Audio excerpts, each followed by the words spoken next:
and welcome to the Riyal Deal, coming to you from the Arabiya English headquarters. This is your weekly bulletin, bringing you all the latest business news headlines and analysis from Saudi Arabia. Coming up on the programme,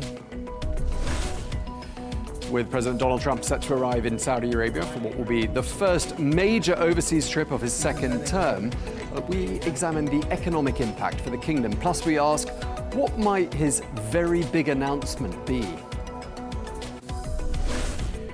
We're going to be speaking to the head of the American Chamber of Commerce, Saudi Arabia, and asking how will President Trump's visit to the kingdom, along with any possible deals, help the economies of the two partner nations. And when President Trump arrives in Saudi Arabia, he'll see no shortage of familiar brands on the streets. You've got American SUVs and pickup trucks for starters. Then you've got multiple US F&B outlets in every neighborhood of the capital.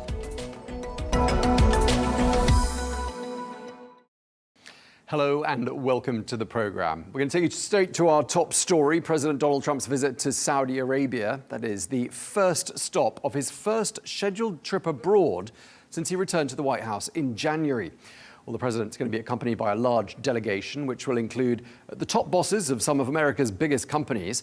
One of the highlights of this visit will be Tuesday's Saudi-US Investment Forum, which is expected to pave the way for some significant deals. In fact, President Trump has teased a big and positive announcement, which is going to be revealed ahead of his visit. Here's what he said. We're going to, as you know, the Middle East, Saudi Arabia. We're going to UAE and Qatar, and that'll be, I guess, Monday night. Some of you are coming with us. I think before then, we're going to have a very, very big announcement to make, like as big as it gets. And I won't tell you on what, but it's going to, and it's very positive. I'd tell you if it was negative or positive. I can't keep that out. It is really, really positive. And that announcement will be made either Thursday or Friday or Monday before we leave. But it'll be one of the most important announcements that have been made in many years about a certain subject, very important subject.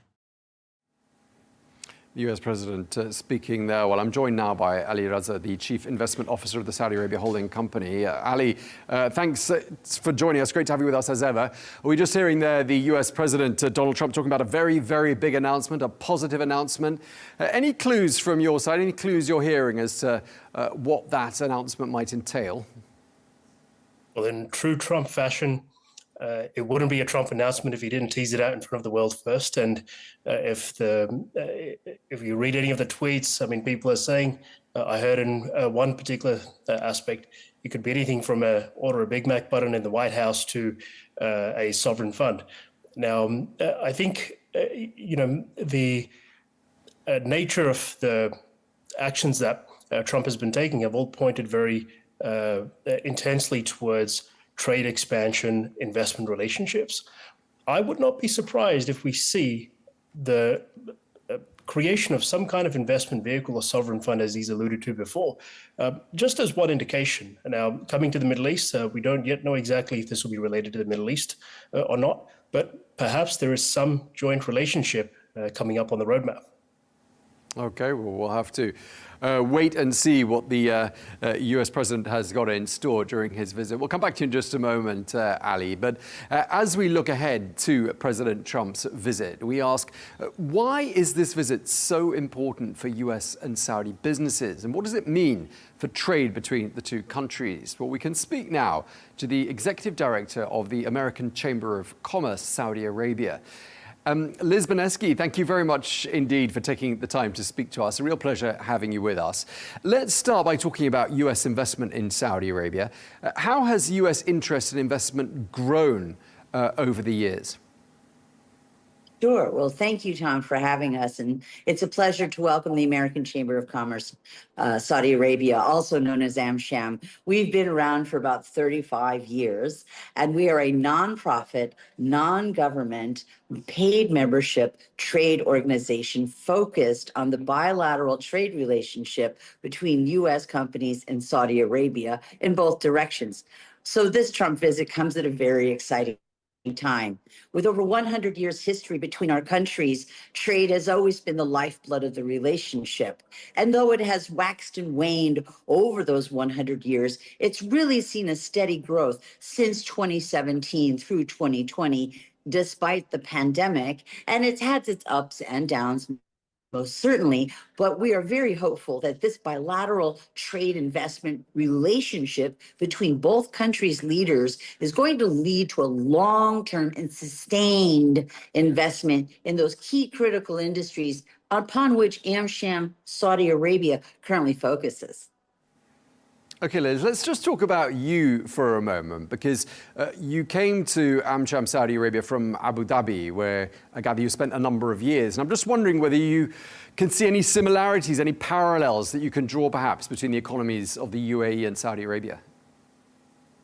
What a wonderful question. Certainly, this entire region, whether it's Saudi Arabia or the United Arab Emirates, have one thing in common, and that's long-term vision and a lot of aspiration and energy and youth behind it. And so, as in the UAE, Saudi Arabia has been systemically investing in its infrastructure, divesting its just from the energy infrastructure, moving towards the AI technology, advanced manufacturing, and other things they haven't even thought of, very similar to the UAE. So it's exciting to be a part of a region that continually is reinventing itself in reaction to the needs not only of today, but on anticipation of what's going to come tomorrow. And Saudi Arabia is such a larger market than the UAE. It's going to have a lasting global impact, I believe, in a far shorter time than people recognize. Okay, let's keep talking about you, because you spent years working, I believe, in the hospitality industry in the United States. And Saudi Arabia is, of course, going through a massive transformation, building up the tourism sector, which is a key pillar of Vision 2030. What's your take on how they're getting on with regards to developing this particular sector, Liz? Well, I have seen this type of aspiration before. In fact, just yesterday, a large announcement was made from a major U.S. company to our neighbor, the UAE. I think that the Alula project is exciting. The Diriyah downtown development in Riyadh is extraordinary. I just had the occasion to visit Jeddah, and what I can say from my experience in the hospitality industry is keep going, Saudi Arabia. These growth projects are unique. They're driving interest into the country, and they will enable people who've never thought to travel to this part of the world to come and experience not only the culture and the heritage, but the best world-class entertainment. Saudi Arabia has F1. Saudi Arabia has unbelievable concerts, Middle Beast, for example. And soon I hope we'll see more cultural attention given to perhaps a mashup between an Ayala dance and ballet, or opera and Arabic poetry. Who knows what the future holds? But I do know this: an investment in the hospitality sector is a winner. Look at Riyadh Air, for example. It's going to come right out of the gate and be a world-class competitor against the likes of, say, an Emirates or an Etihad. I have to say I'm quite impressed and very bullish about it. Yeah, Liz, actually, we've been talking a lot about Riyadh Air the last couple of weeks here on the Riyal Deal. We had the CEO just a couple of weeks ago, and in our last episode, we were talking about tourism in Jeddah. So you're absolutely on the pulse there. I just wanted to ask you about President Trump and his decision to make Saudi Arabia the first stop of his first scheduled foreign trip since he returned to the White House in January. What does that decision say, do you think, about the strength of the US-Saudi relationship? Well, it certainly is a big statement, isn't it, Tom? But we have to remember that Saudi Arabia as a whole, it's been reported, has over $770 billion invested into the United States. So it makes sense that President Trump, in his second term, would reach back to his friend and say, can we do more together? And so apparently this deal was struck, and I think that's an indication of the belief systems aligned for co-investment and to build a bridge using trade between the Middle East and the United States. It also is a very complimentary move on behalf of the presidential administration to bring so many secretaries and CEOs so, as it is reported, to this very important forum and opportunity next week. I think it's a compliment to the Saudi people, and it further enhances the relationship between the United States and Saudi Arabia. Okay, Liz, we'll talk a bit more about that forum, Tuesday's forum, in just a moment. But I wanted to ask you what I just asked Ali a moment ago about what President Trump has been saying. He's been teasing what he says is this very, very big positive announcement that's going to be made. Any clues from your side as to what he might have in mind? Well, there's been a lot of coffee talk about that for the past 24 hours, and I would be remiss if I reported any rumor or conjecture. All we know is that it will be a really big announcement in the president's eyes, and we do hope that it's of positive nature for this region. There is no way for us to know what goes on behind those closed doors, but we're looking forward to it being an impactful statement. Okay, Liz, what sort of a welcome do you think President Trump will get there in Saudi Arabia? Oh, I hope it's his favorite word.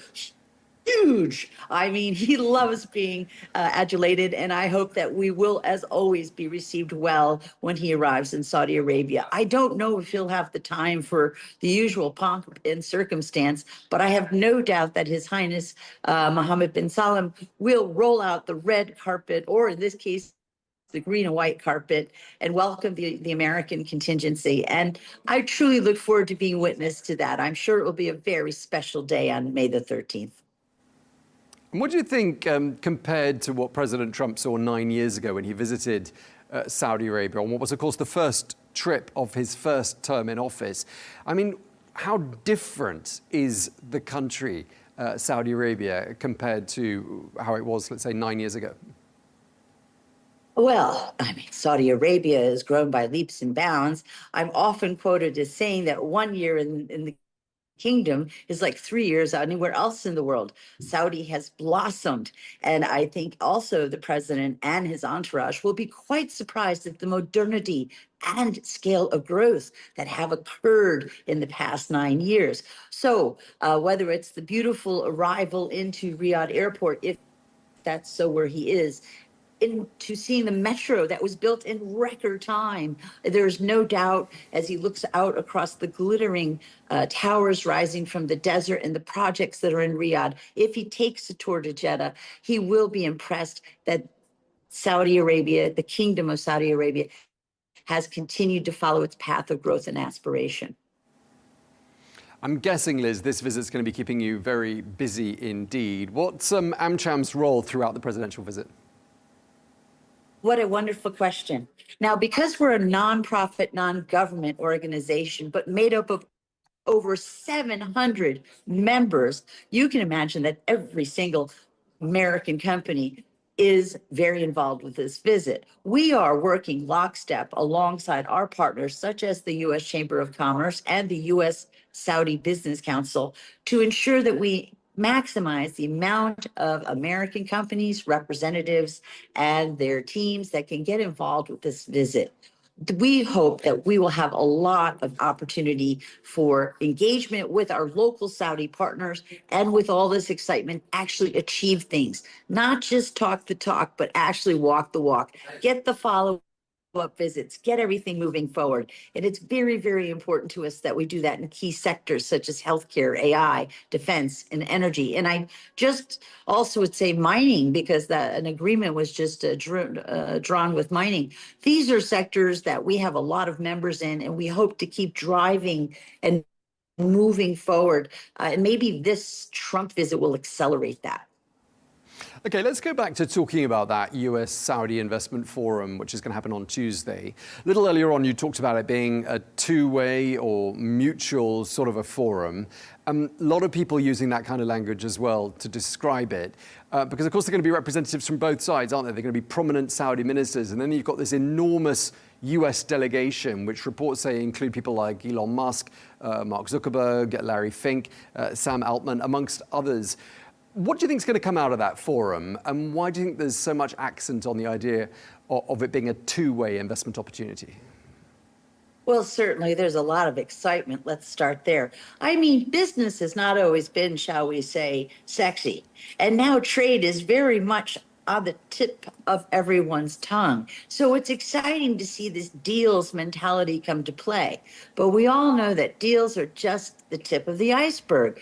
What has to happen is that we have to have the ministerial and CEO level make these deals and enact the pathways so we can get the real work done. And that's what AmCham does.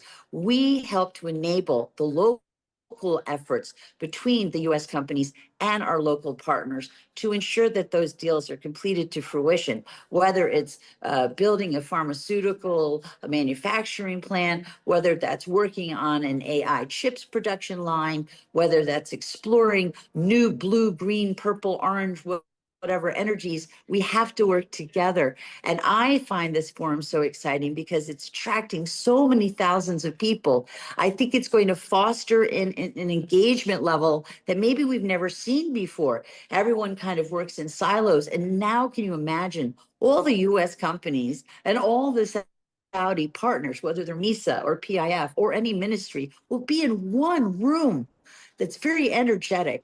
And I really look forward to what sort of conversations, but more important, outcomes will be achieved. Okay, Liz, just looking back at how US-Saudi economic relations have evolved during the last 5 years, what's your sense of how the relationship is evolving and how you see this forum shaping that relationship for the next 5 years? Well, 5 years ago, we were just hovering on the pandemic year. We were coming off of what was a very exciting period of 2019. There was great hope for growth and acceleration. And then unfortunately came the global pandemic. We've only just started to rebound as per the economic data and was projected by economists from that crazy bounce of the pandemic. So now we are pretty much where we were in 2019. Where do we go? Well, if we're having such a forum, to me, it's opening the gates of the Oz, the city of Oz. All is before us to get this taken care of. And all is before us if we have the tools, the resources, and the relationships, plus the blessings of both governments. There is no reason why both US and Saudi companies could not work together and achieve things using that leapfrog schedule I said earlier. 1 year in Saudi is 3 elsewhere. We need to get trade to that as well.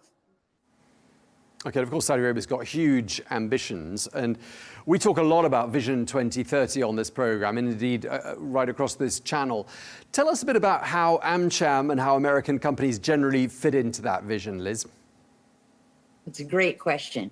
As you know, the United States of America has a very unique 3-tiered system of government. And a lot of our traditional trades, such as the defense sector, even some highly protected pharmaceutical information, intellectual property, we'll call it. These are very highly regulated by one sector of our government. So the United States does have a significant regulatory hump to overcome. And this is to protect both the creator of the product and the purchaser of the product. And this is to create the uniqueness of that relationship.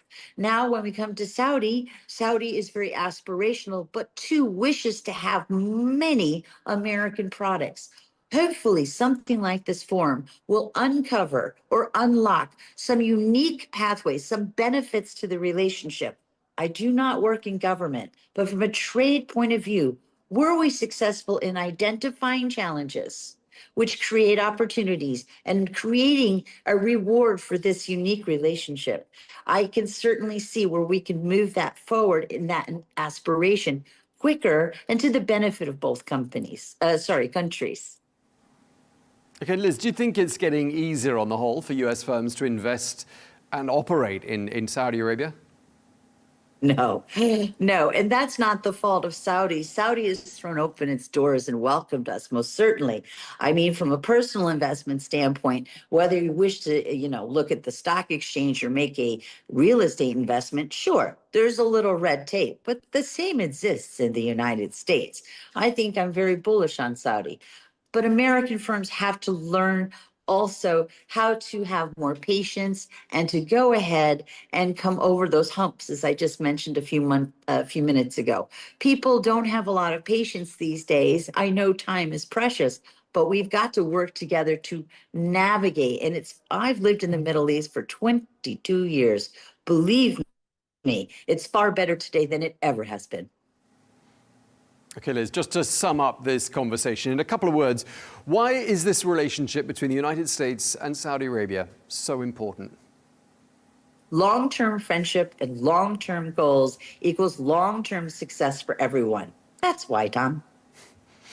All right, we're going to have to leave it there. Thank you very much indeed. Liz Beneski, we really appreciate you taking the time to talk to us. Shukran, Tom. Well, I'm here still with Ali Raza, the Chief Investment Officer of the Saudi Arabia Holding Company. Ali, thanks for standing by while we were talking to Liz there. I was reading up earlier on today on the history of relations between Saudi Arabia and the United States, going all the way back to when King Abdulaziz bin Saud, the founder of modern Saudi Arabia, and the US presidents of the day, Franklin D. Roosevelt, shook hands aboard a cruiser, a US cruiser in the Suez Canal. That happened in the final months of the Second World War. I don't think it's an exaggeration, is it, to say that relationship has really gone from strength to strength? Most definitely, Tom. Most definitely. It dates back a little bit further than the recent history that we've been discussing. But if we fast forward somewhat, even in 2017, Donald Trump made his first visit to Saudi Arabia. The trip that he's making over now, think of this as the sequel to the 27th summit. The cast is similar, the stakes are much, much higher, but there are several geopolitical twists which could redefine the region's next decade. And I think on both sides, the nations have certain characteristics and the administrations or leadership have certain characteristics, especially in the current time, which are very unique, but also complementary. Donald Trump is the deal maker. He wants economic growth and resilience. And that's what his recent campaign was really based on as well. So he needs to take this back ultimately to the nation. Saudi Arabia's theme is transformation, peace, prosperity. So the two are talking similar languages, albeit they're coming from different places. The nations' relationships started, even 100 years ago on the pretext of resources and trade. And I think fast forward 100 years, the core thematic is still the same, and the purpose of the current trip will be largely the same, although there's some additional topics to discuss there. And Donald Trump has alluded to wanting to make deals across a range of subjects, as has Saudi Arabia, from critical minerals to defense to advanced technologies, artificial intelligence. Saudi Arabia has estimated there's around $2.5 trillion worth of critical minerals in the region. And naturally, as advanced industries develop, everyone needs access to these minerals. So there's a proposition that goes both ways here.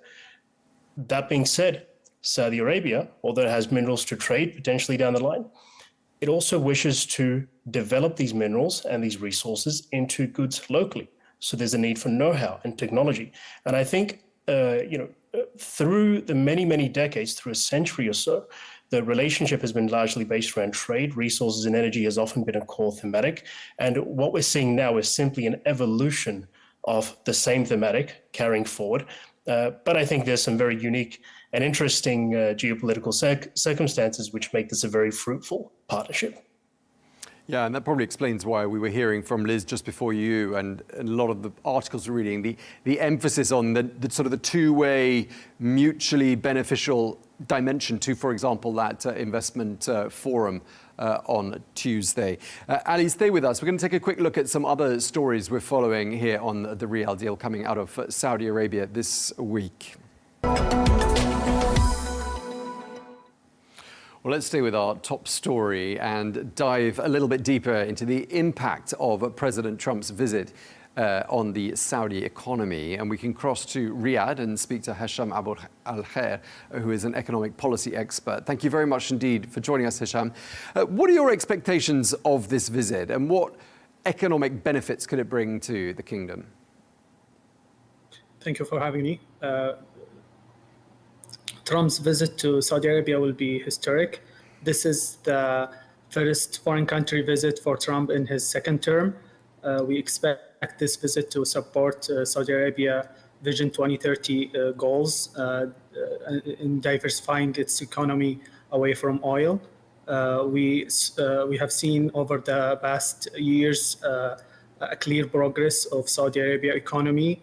Over the past year, we saw that we reached 53% of the economy coming from the non-oil sector. Obviously, this visit will, with the investment announcement that is expected to be done during the visit, will support the ongoing plans for Saudi Arabia to diversify its economy and to increase the partnership between Saudi Arabia and the United States, and to increase the foreign direct investment here in Saudi Arabia. And Hesham, what specific deals do you think we might see emerge from this visit? We expect to see multiple huge investment deals between Saudi Arabia and the United States during this visit. We expect to see multiple deals in the artificial intelligence sector. Saudi Arabia has a competitive advantage having abundant and cheap energy resources here in Saudi Arabia.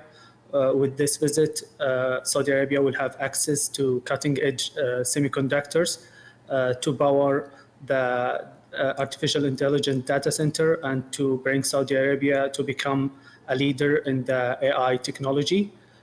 We also expect to see some deals in the military, transportation, energy sector. We also expect to see the announcement of the civil nuclear program for Saudi Arabia. This program will support the energy security in Saudi Arabia and will support the Vision 2030 goal of Saudi Arabia reaching 50% of its electricity generated coming from green sources. Will also increase the reliability of the electricity grid for Saudi Arabia, support the expansion of data centers, and it will also support the expansion of exporting electricity to neighboring countries. Okay, so a lot, in short, is going to come out of what is a fairly short visit. We're talking here about a long-standing relationship between Riyadh and Washington. What's your view on where US-Saudi economic ties are today? Yes, this relation is a historic relation dating back to 1945 when King Abdulaziz and President Roosevelt met. Since then, the relation has grown bigger and bigger to cover multiple aspects, including economic aspects, regional security aspects. We saw that during 2024, we had around 26 billion US dollar of trade between Saudi Arabia and the United States, although the export of oil from Saudi Arabia to the United States has decreased during the last decade with the shale revolution happening in the United States. We still have a strong trade export and import from the United States and Saudi Arabia, and we expect this trade balance to increase even bigger during the coming years with the visit and the announcement of the investment deals. One big word that has dominated global markets these last few months has been the word tariffs. Have US tariffs had any impact on the trading relationship and on the Saudi economy as a whole? Yes, we saw that Trump announced multiple tariffs during the past months. These tariffs introduced uncertainty within the global market. However, the announced tariff rate for Saudi Arabia was one of the lowest, which is 10%. And with this visit, we expect to see some negotiation in order to increase the trade deals between the two countries. And also we might see some reduction in that rate, especially for Saudi Arabia. Just tell us what the key indicators are that give you a clear sense of where the Saudi economy is right now. What stands out for you from all the latest reporting on the state of the Saudi economy? Yes, Saudi Arabia economy is going through a huge transformation over the past years. We saw an increase in renewable energy production for Saudi Arabia. We saw an increase in the non-oil sector. We saw an increase in the manufacturing and logistics sector. This increase coming from a clear plan, a clear and strong execution done by multiple entities here in Saudi Arabia, with the leadership of His Royal Highness Prince Mohammed bin Salman. This vision is going through, is bringing the country closer and closer to achieving its goal. We have 5 years left. We expect to see Expo here in 2030. We expect to see the World Cup in 2034. All of these announcements increase the momentum of the Saudi economy and bringing us closer to achieving the goals of Vision 2030. And a couple of other indicators I want to ask you about: unemployment, home ownership, any other sort of anecdotal bits of evidence you could offer us as to sort of what the overall health of the economy is right now? Yes, we saw a decrease, a huge decrease actually on unemployment. When we announced Vision 2030 back in 2016, the unemployment was around 12%. Now we have unemployment reaching 7%, which is actually the goal of 2030 vision. We achieved that 5 years before 2030. We have home ownership increasing, reaching to around 62% of Saudi citizens owning their home. We saw multiple healthy indicators announced by the Saudi economy, indicating a clear evidence that we are going through the right track. Okay, and just lastly, I mean, what are the sort of the key growth areas that you can identify for us? As I mentioned, there are multiple sectors that are growing in Saudi Arabia. We have seen tourism growing fastly over the past years. We are one of the top countries in terms of foreign visitors to the kingdom among G20s, or also among the world. We saw that the tourism spending in Saudi Arabia increased. We reached around $45 billion of tourism spending in 2024. These are clear indicators that we are going through the right track. Before 2019, we almost had zero tourism sector. Now we have a tourism sector that is leading the economy to become and to reach the goal of Vision 2030. Okay, well, it sounds like everything's on track. Thank you very much indeed for bringing us that update. Hesham Abualkhair, economic policy expert. Thank you very much indeed for joining us from Riyadh. Thank you. Let's get a brief check of some other news stories in the world of business in Saudi Arabia this week. Now, there are some 39 shopping centres under the Westfield brand across the world. Well, Saudi Arabia's largest mall operator, Arabian Centres, has just announced that it's bringing Westfield to the kingdom in line with a 10-year franchising deal. Well, it's hoped that Westfield will attract millions of shoppers a year and thereby support the government's bid to draw 150 million tourists by the year 2030. The US infrastructure specialist Stonepeak says it is opening an office in the Saudi capital. The $73 billion investment firm has received a license to operate in the kingdom. Well, Stonepeak, which will have 2 senior executives based in Riyadh, says it will use its presence to support Saudi Arabia's Vision 2030 agenda. United Carton Industries Company has set the final IPO price at 50 Saudi riyals per share, raising 600 million Saudi riyals from its listing. That's close to $160 million US. Well, the Saudi-based cardboard packaging producer, which operates 8 manufacturing plants across Saudi Arabia and the UAE, will have a market cap of Saudi Arabia riyals at 2 billion at its listing.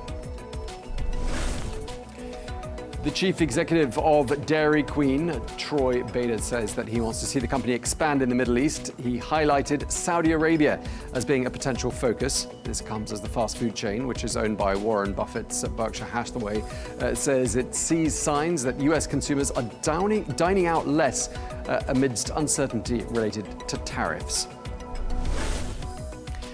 And the luxury electric car maker Lucid says it is sticking to its 2025 production forecast. That's despite the threat of tariffs, which has forced a number of automakers to revise their targets. Lucid, which is majority owned by Saudi Arabia's public investment fund, reported Q1 revenue of $235 million and is set to produce around 20,000 vehicles this year.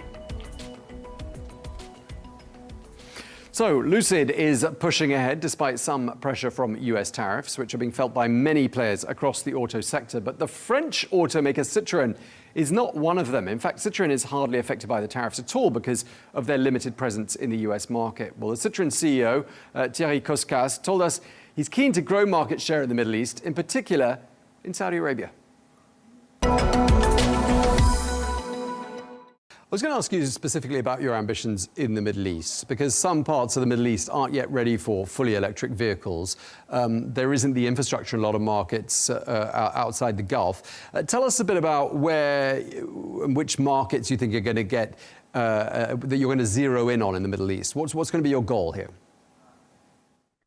Well, actually, we think that there is absolutely no fatality or no barrier to go electric. Actually, it's a question of do we have the right policies in place? When we look at the barriers for electrification, there is one, the price. At Citroën, we are addressing that.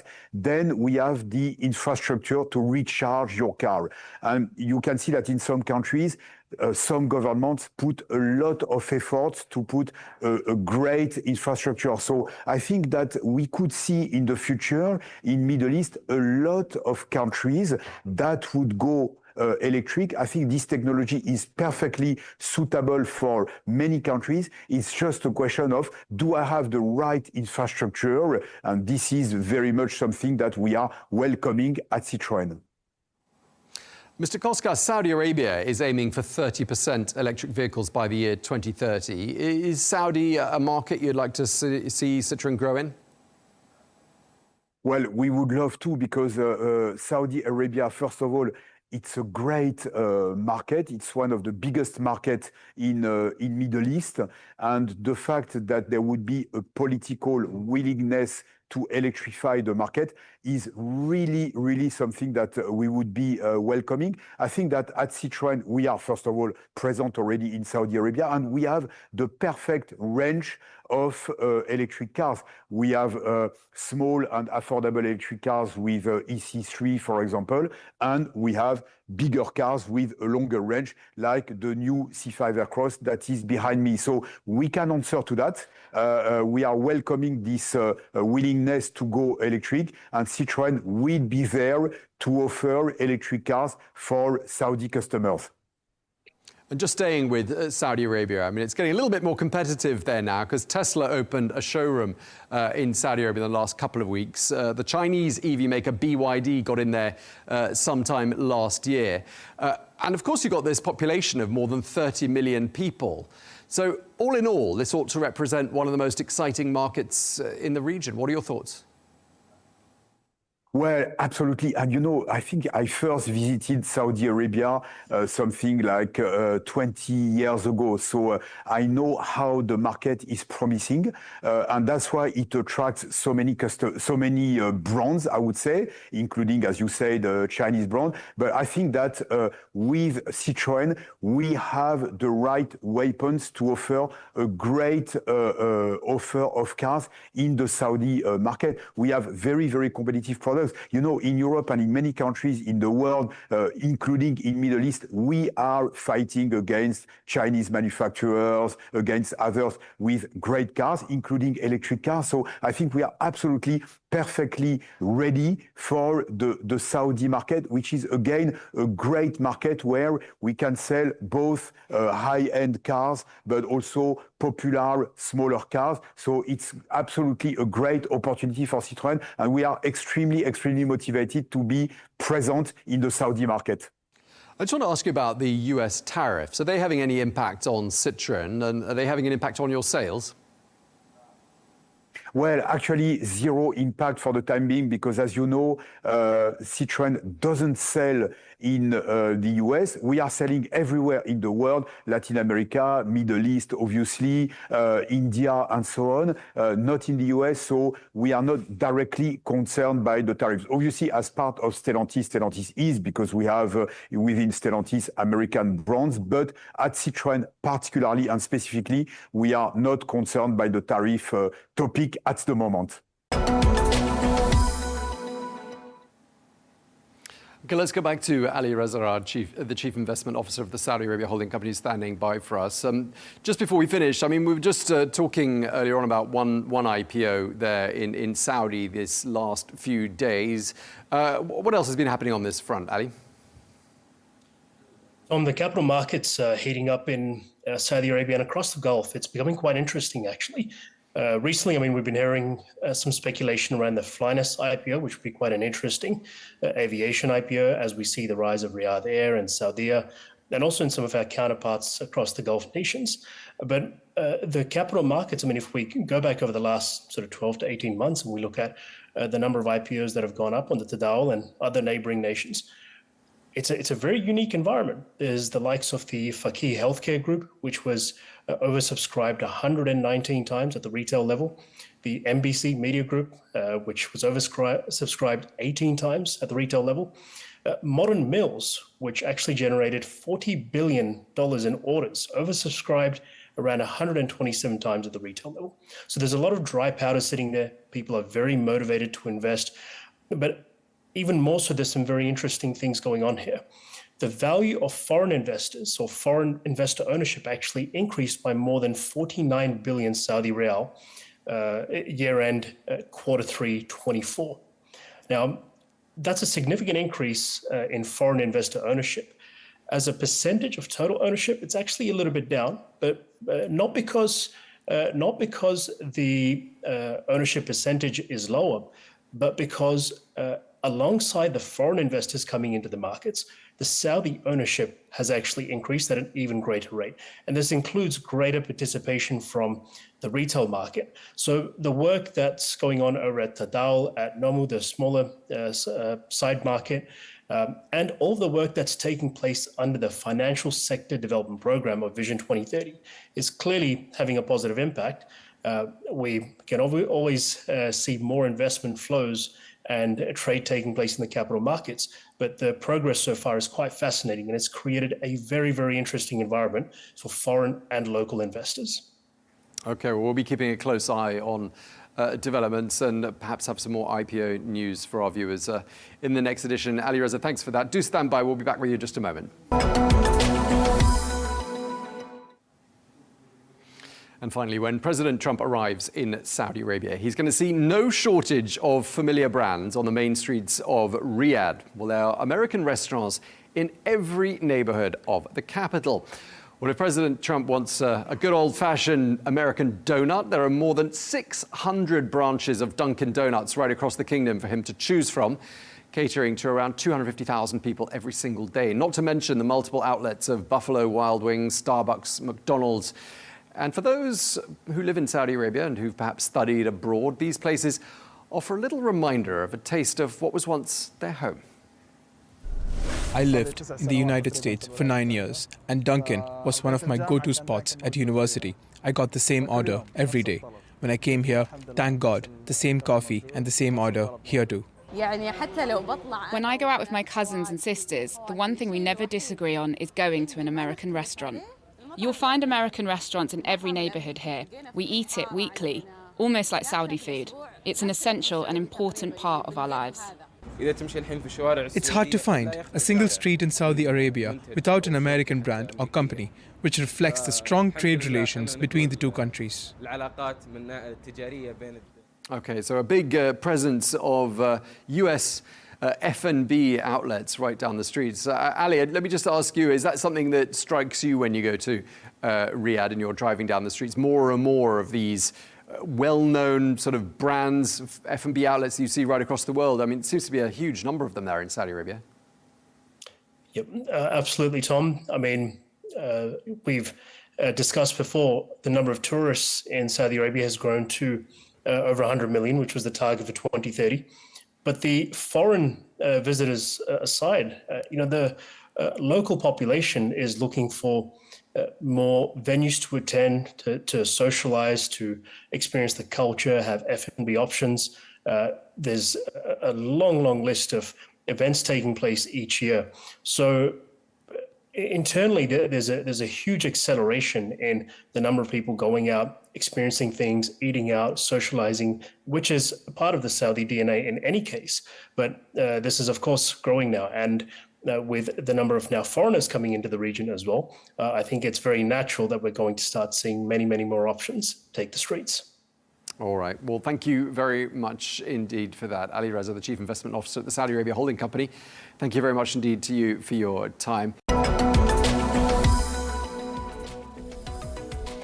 That is all we have time for today's edition of The Riyal Deal here on Arabiya English. Thank you very much indeed for watching. See you again next week.